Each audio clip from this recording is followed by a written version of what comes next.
চুরি হওয়া ঠাকুর প্রশাসনের ব্যর্থতায় আজও ফিরে পাওয়া গেল না।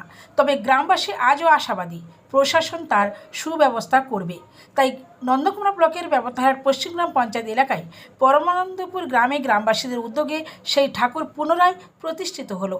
সুদূর মহিষাদল থেকে ঢাক বাজনার সহযোগে ঠাকুরকে সুসজ্জিত করে আনা হয়। গ্রামের প্রতিটি কোনায় কোনায়, প্রতিটি পাড়ায় পাড়ায় ঠাকুর প্রদর্শনী করা হয়। তারপর আজ এই ঠাকুরের পূজন এবং পূজনের পরে মন্দিরে প্রবেশ করবেন আমাদের দীর্ঘ প্রতীক্ষিত শীতলা মা। নতুন রূপে নতুন ঠাকুর, গ্রামবাসীরা আনন্দিত ও উচ্ছ্বসিত।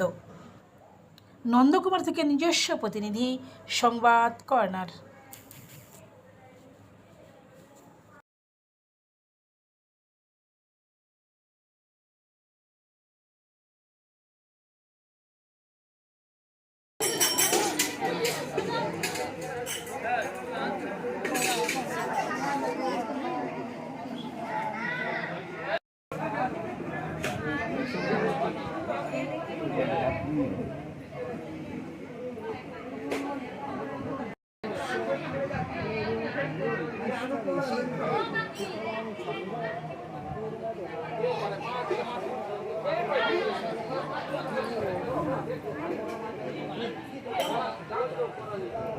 ওই ঘরটা তো যেটা একটু মাঠ পায় না